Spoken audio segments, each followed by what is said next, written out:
Alors, pour commencer, je voulais juste expliquer notre projet un peu.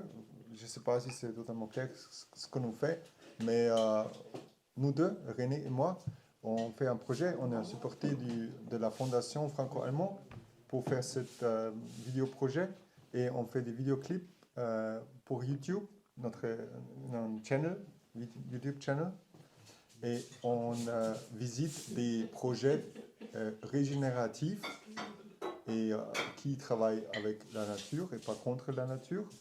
C'est ça ce qui nous intéresse parce que nous deux, nous sommes les permaculture designers et oui, et c'est ça, c'est ce qu'on fait, c'est ça notre projet. Et aussi on fait un événement le 14 juillet, Le 4. le 4 juillet, ouais, excuse-moi, le 4 juillet, sur une ferme qui produit des hydrogènes. Oui, c'est ça? Comment ça s'appelle? Oui. Ça, De l'énergie hydrogène. oui, l'énergie hydrogène. Alors, ça, c'est notre projet et on est très heureux de nous recevoir ici, que vous nous recevez ici, sur votre projet, votre ferme. C'est une ferme, vous disiez? Eh ben, sur le site, il y a une ferme et puis d'autres choses.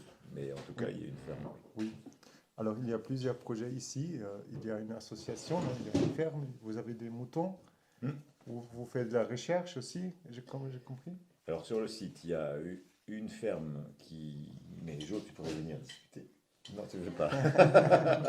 donc, donc, sur le site, il y a une ferme, la ferme de la Chaux, qui fait de l'élevage de moutons en agriculture biologique. Et l'idée, c'est d'utiliser les moutons pour gérer et restaurer des milieux patrimoniaux qui sont essentiellement les Landes et les tourbières. Mhm, Il y a ça. Il y mhm, a un atelier bois associatif mhm, à tout bois.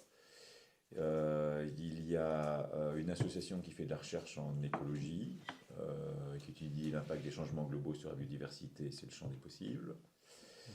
Il y a l'association La Pommerie qui travaille, qui réalise des résidences d'artistes et qui travaille sur ce qu'on appelle les humanités environnementales, c'est-à-dire les liens entre les sciences humaines, philosophie, anthropologie et toutes mhm, les questions environnementales. mhm. J'ai oublié quelqu'un? C'est pas mal. Oui, c'est pas mal déjà. Voilà. On voit, il y a beaucoup de projets, il y a beaucoup d'inspiration pour nous. Euh, alors, je vous demanderai que vous pouvez peut-être vous introduire votre nom et le nom du projet. Ah, alors bah, moi c'est Frédéric Lagarde. Euh, et le nom du projet, il n'a pas de nom notre projet. Il y a une association qui nous regroupe tous qui s'appelle l'Association des Granges de la Chaux. Mhm, Et l'objectif, c'est que le site soit un site ouvert à l'échange des savoirs et savoir-faire autour des questions environnementales. Voilà. mhm, Donc c'est comme ça qu'on pourrait le présenter. Ce qui fait qu'au fur et à mesure que le temps passe, il y a différentes structures qui sont installées sur le site et qui mhm, essaient de tisser des liens entre elles pour mixer les approches. mhm. D'accord, très intéressant. Et d'où vient votre inspiration pour ce projet? Alors, avec Johanna qui ne veut pas parler, ma compagne, on est arrivé ici il y a 12 ans avec l'idée de développer une activité agricole qui permet de tester les liens entre agriculture et biodiversité, parce qu'elle a Mhm, travaillé auparavant dans une association de protection de la nature sur des thématiques agriculture et biodiversité, surtout axées mhm, sur les oiseaux de plaine. Et moi, je mhm, travaillais dans un labo du CNRS sur les problématiques d'écologie évolutive et de conservation. Et donc, sauf qu'on travaillait l'un et l'autre dans une région qui était une région de plaine céréalière intensive. On en a eu marre de la plaine céréalière intensive. Donc on a décidé de passer de l'autre côté de la barrière et de mixer toujours nos activités de réflexion et de recherche et puis de mettre la main à la pâte pour pouvoir développer une activité agricole et tester ce lien entre agriculture et biodiversité. Voilà. Donc du coup on a trouvé la ferme de la Chaux il y a 12 ans, on s'est installé sur le site il y a 12 ans et on s'est débrouillé pour que le site puisse rester ouvert à ce que d'autres projets ou d'autres structures se greffent sur le site pour mélanger les façons de faire, les questionnements et les activités. Voilà. très bien, merci beaucoup. Alors, vous êtes, en tout cas, vous êtes ouvert pour des autres projets qui peuvent coopérer avec vous, c'est ça? Oui, oui, c'est ça. Mhm, Ça serait un supermarché Auchan, on dirait non. Mais, mhm, mhm, mais mhm. si c'est quelqu'un qui vient avec un projet qui correspond à cette philosophie, oui. Super. Mhm. Et alors, aujourd'hui, on a vous accompagné un peu avec les moutons. Hmm. Et c'était super. Ouais, c'était compliqué. J'aimerais bien. Et, avec Ami le chien est super. J'aime bien Jack. Il est super. Et pourquoi vous utilisez les moutons? Est-ce qu'il y a une c'est aussi est-ce qu'il y a une sens pour la régénération du sol aussi ou pour les autres Alors, buts? les deux milieux de cible, c'est les landes et les tourbières. Si vous laissez une lande ou une tourbière à l'abandon, c'est-à-dire sans développer une activité d'élevage dessus, elle va progressivement être colonisée par des ligneux, des arbrisseaux, des arbustes, et puis elle va progressivement se transformer en forêt. Mhm, Le milieu de la tourbière va s'assécher, le milieu de la lande va se transformer en une chênaie, une plantation, une forêt de chênes, mhm, mhm. et donc ces milieux vont disparaître. Et en fait, ces milieux ne peuvent perdurer que si dedans il y a des herbivores en suffisamment grande densité Mhm. pour contrecarrer la régénération forestière. Contrecarrer. Contrecarrer, c'est-à-dire Mhm, pour empêcher que la forêt s'installe dedans et que le mhm, milieu ouvert devienne un milieu fermé. mhm. Milieu ouvert, c'est un milieu sans forêt. Milieu fermé, c'est un milieu Ah avec bon, plein d'arbres. d'accord. Voilà. Mhm, mhm. Et donc on peut se demander pourquoi s'entêter à conserver des milieux ouverts s'ils nécessitent l'activité de l'homme, parce qu'on pourrait considérer que ce sont des milieux qui sont artificiels du coup. Mhm, mhm. Alors l'intérêt il est double, c'est que des landes et des tourbières, c'est des milieux qui confèrent une biodiversité particulière et souvent des espèces spécialistes patrimoniales en voie de régression. Donc en termes de biodiversité, c'est des milieux super intéressants. Et l'autre explication de cet intérêt, c'est que si on est obligé maintenant de maintenir ces milieux ouverts grâce aux troupeaux d'herbivores domestiques, Mhm. c'est qu'à l'heure actuelle, euh, enfin, on va prendre le problème dans l'autre sens. Avant que l'homme ait perturbé tous les équilibres écosystémiques, les équilibres naturels, Mhm. ces milieux pouvaient rester ouverts longtemps parce qu'avant la révolution néolithique, il y avait une suffisamment grande densité d'herbivores sauvages Mhm. pour contrecarrer la régénération forestière. Avant la Mhm. révolution néolithique, les herbivores sauvages, c'était le bison d'Europe, le tarpan, le cheval de Przewalski, l'élan, le chevreuil, le cerf, j'en oublie encore quelques-uns, l'auroch. Maintenant, il reste le chevreuil, le cerf. Tous les autres, ils ont été décimés par l'avancée des populations humaines. Et donc, si on veut que les milieux ouverts restent pérennes, durent dans le temps, on est obligé de mimer l'action des herbivores sauvages avec les herbivores domestiques. Et donc l'élevage traditionnel extensif, c'est une clé de la conservation à l'heure actuelle de ces milieux patrimoniaux. S'il n'y a pas d'élevage, ces milieux disparaissent. Mhm. Ok, ça c'est intéressant. Oui, parce que oui, oui, c'est très intéressant ce que vous dites. Et je ne sais pas si j'ai compris tout ce que vous avez dit, parce que mon français n'est pas euh, sur les niveaux super, non? Pas, mais euh, moi j'ai la question parce que oui, la cultivation des animaux, Hmm. par exemple dans la Dordogne, Hmm. où on est installé en ce moment, il a détruit le sol Hmm. pendant je sais pas, peut-être 100 ans ou peut-être plus, Hmm. parce que ça fait beaucoup de temps Hmm. que cette forme oui, je sais pas comment dire, non pas agriculture, mais Si, d'agriculture, d'élevage. d'agriculture, oui, s'est installée Hmm. en Dordogne et on voit que le sol, elle est détruit, on fait un peu, non? C'est- Dans quel secteur de la Dordogne? Euh, je ne peux pas vous dire exactement, mais c'est ce qu'on a vu, qu'on a regardé le sol. C'est trop compacté. Il n'y a que le clay, hein. Hmm. Alors, c'était la cause aussi pour la Ah ouais, destruction ouais. Mais il y a plein d'écosystèmes qui ont été de perturbés par l'écosystème. le Ouais. surpâturage. Par exemple, si vous prenez tous les écosystèmes méditerranéens, le maquis, garrigue, causse, c'est des écosystèmes qui résultent de la surexploitation des milieux naturels par l'homme, et en particulier par le pâturage. Ouais.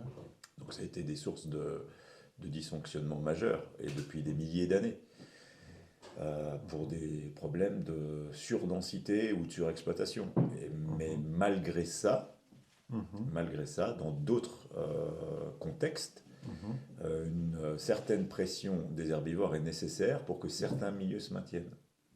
On peut jamais raisonner de façon absolue. Les généralités, ça n'existe pas en écologie. Il faut toujours regarder région par région, écosystème par écosystème, c'est quoi les équilibres en jeu et c'est quoi les déterminants de l'existence d'un milieu. Et ce qui va être valable en Dordogne ou dans la zone méditerranéenne, ça ne va pas être valable ailleurs. Et voilà. Et croyez-vous que la méthode, comment travailler avec les moutons par exemple, est aussi très, très important pour soit la restauration du sol, soit pour la destruction du sol? Tout dépend de la résilience du milieu au départ. Si vous vous intéressez aux écosystèmes méditerranéens, où là c'est des écosystèmes super fragiles et peu résilients, effectivement, il y a eu une destruction du sol du fait du pâturage et de la surexploitation forestière, etc., etc. Si on est dans des écosystèmes comme ici, on n'est pas du tout dans la même problématique. Les sols tourbeux, par exemple les tourbières, c'est des sols qui par définition sont gorgés d'eau, sans oxygène, acides, sans nutriments pour les végétaux. Et malgré toutes ces caractéristiques qui contraignent la production végétale, c'est des milieux qui sont super intéressants en termes de biodiversité parce qu'ils génèrent un microclimat particulier, c'est des poches à froid, et vous avez des points de gelée, quel que soit le mois de l'année, y compris en période de canicule en été.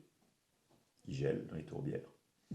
Et donc il y a toute une biodiversité particulière typique de ces milieux qu'on appelle des reliques glaciaires, c'est-à-dire des espèces animales ou végétales qui étaient présentes sur notre territoire lors des dernières périodes glaciaires et qui se sont concentrées dans ces milieux-là parce que ce sont les derniers milieux qui leur procurent le microclimat dont elles ont besoin, ou sinon qui ont traqué la régression des glaciers qui se trouvent maintenant en Scandinavie ou en haute altitude.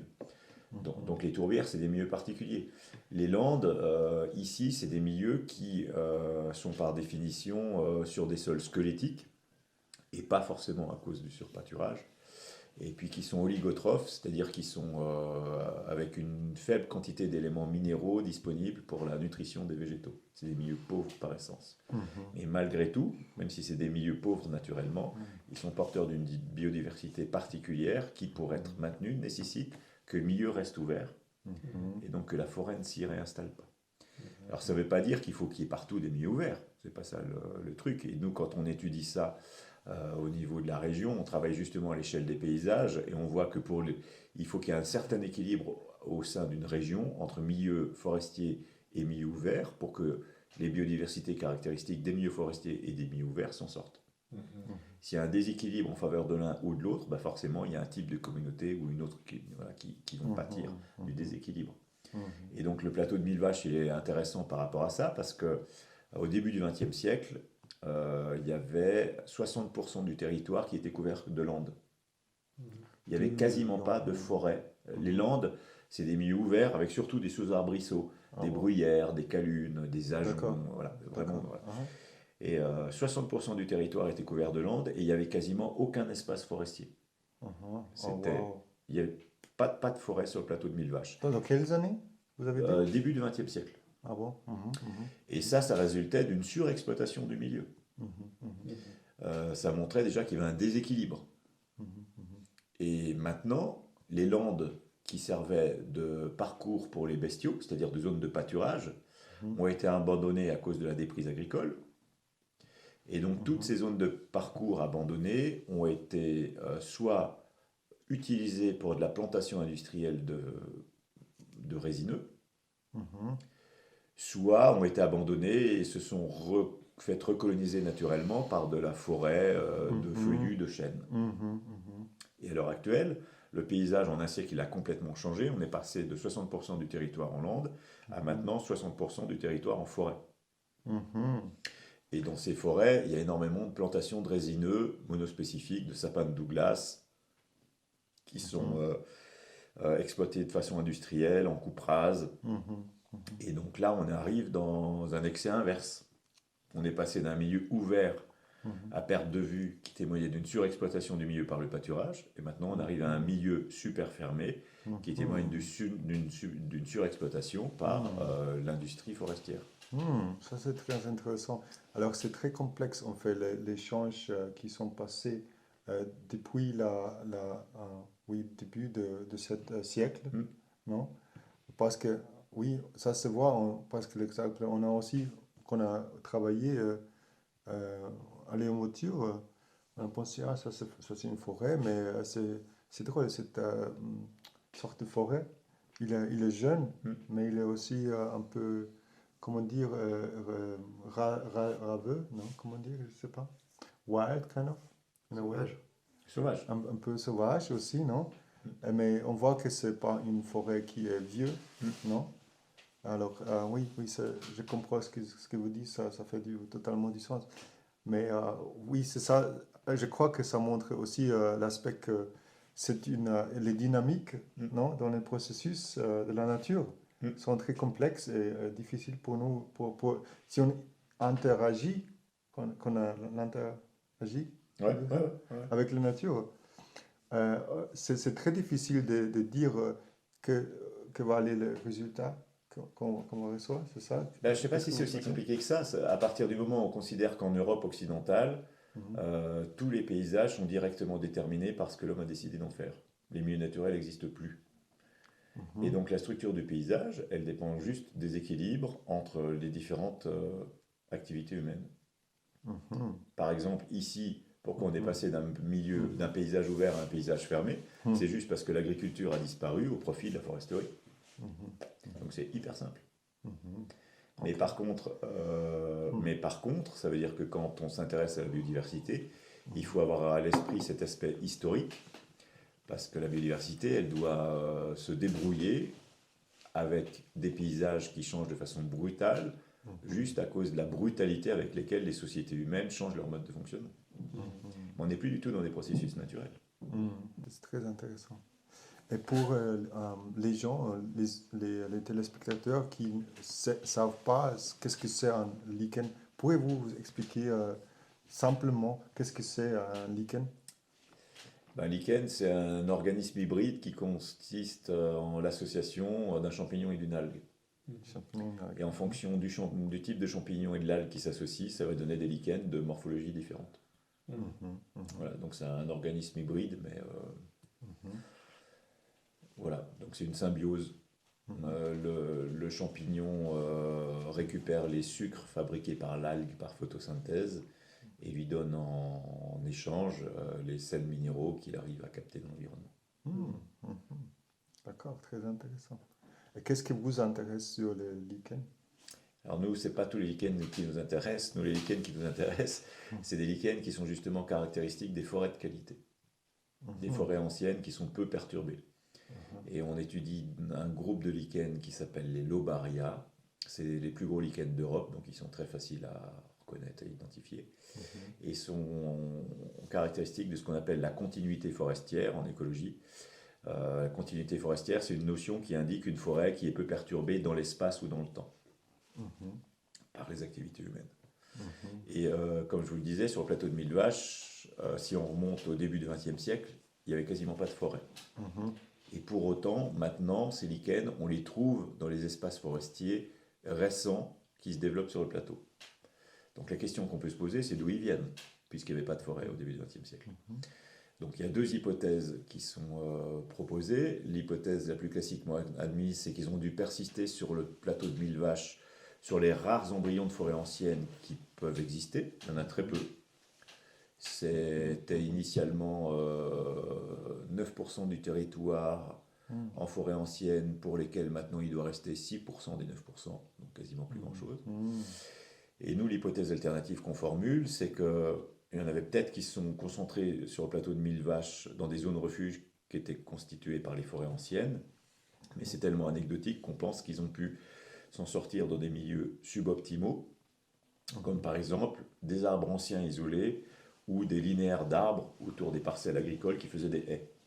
Ce n'est pas des espaces forestiers. Mhm. Mais les manips qu'on fait, les études qu'on fait montrent que, a priori, ils ont pu résister au cours des siècles où il n'y a quasiment pas de forêt sur le plateau de Mille Vaches, à partir de ces espaces qui ne sont pas des espaces forestiers. Et ça nous intéresse parce que si ça marche pour les lichens, ça pourrait marcher pour d'autres organismes caractéristiques de forêt de qualité. Les organismes qu'on considère classiquement comme indicateurs de forêt de qualité, quand il n'y a plus de forêt, ils auraient la capacité de résister à partir des milieux qui ne sont pas forestiers, des haies ou des arbres isolés. Et pourquoi ça nous intéresse?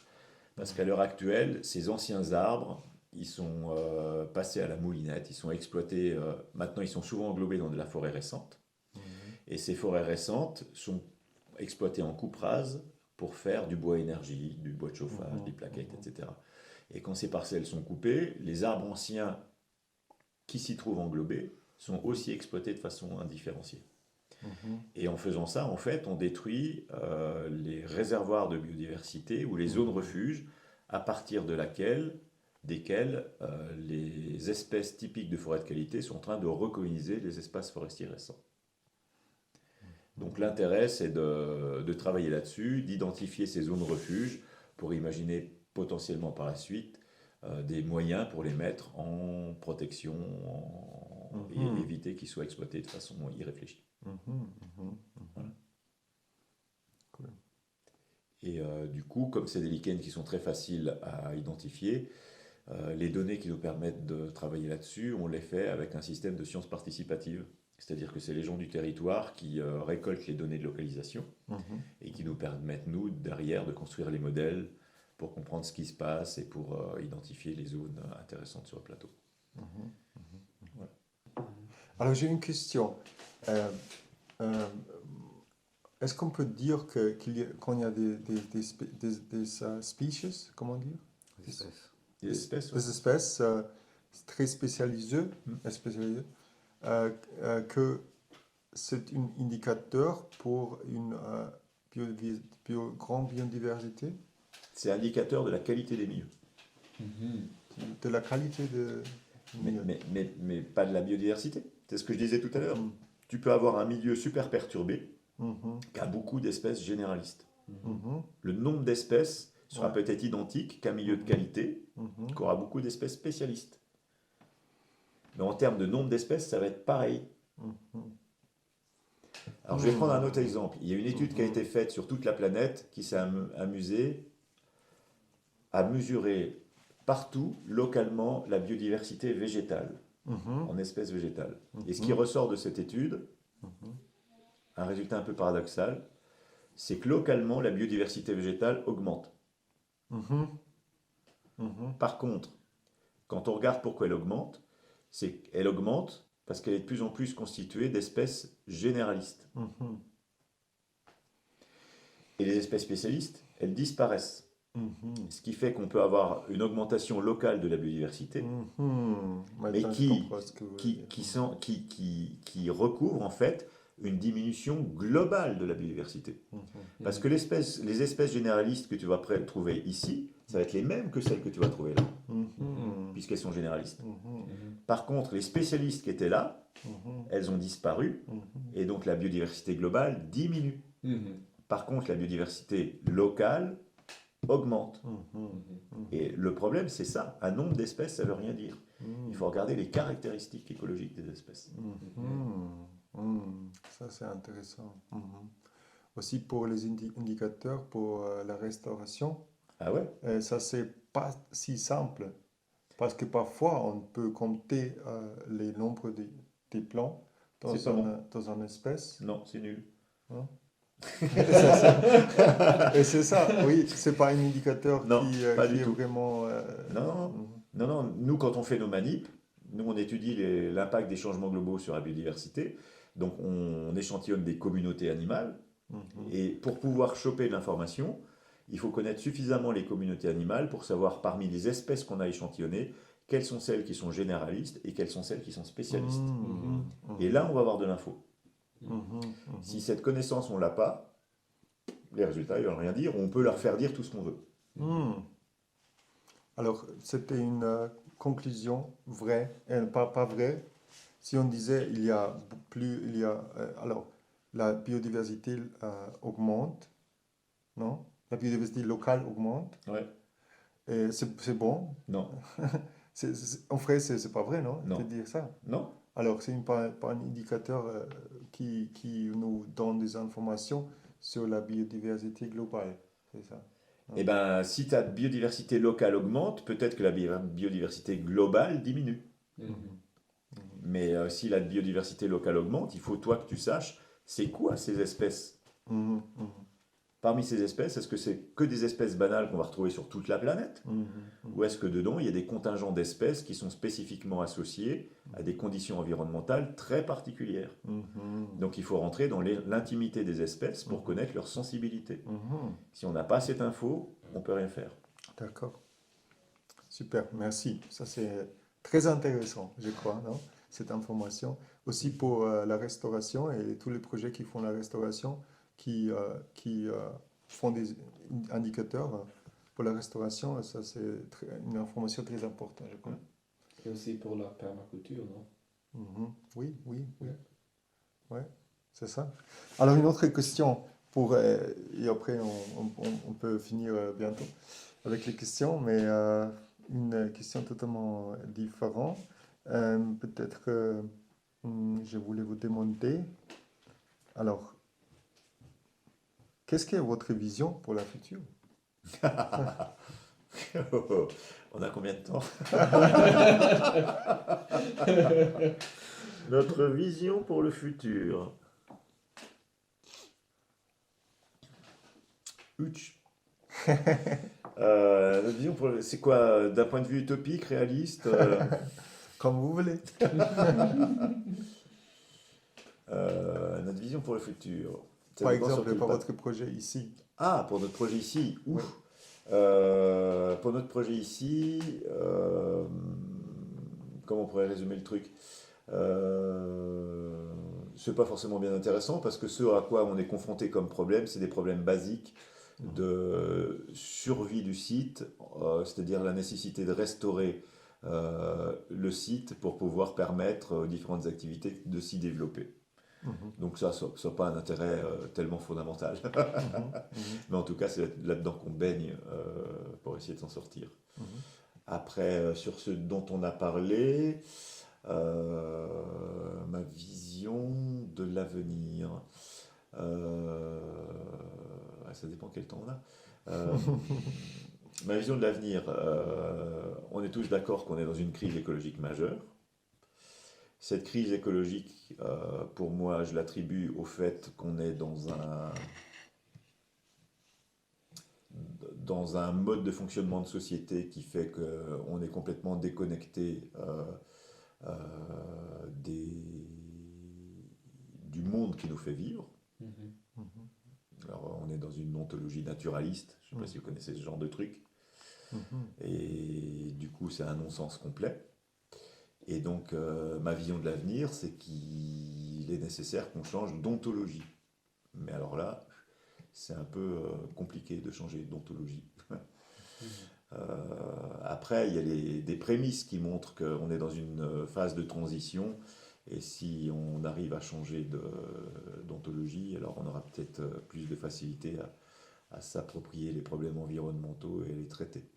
Mais tant que cette mutation, elle n'est pas faite, pour moi, on ne peut pas s'en sortir. Mais il y a d'autres périodes historiques au cours desquelles les ontologies ont complètement changé en très peu de temps.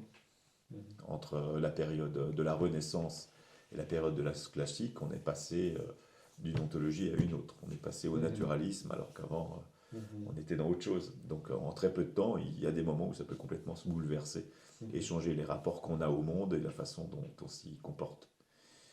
Mais en tout cas, tant qu'on n'a pas fait cette mutation, tout ce qu'on peut faire ne sert pas à grand-chose. Qu'est-ce que c'est la nouvelle ontologie pour la tombe de la future et Ouais. aussi globale?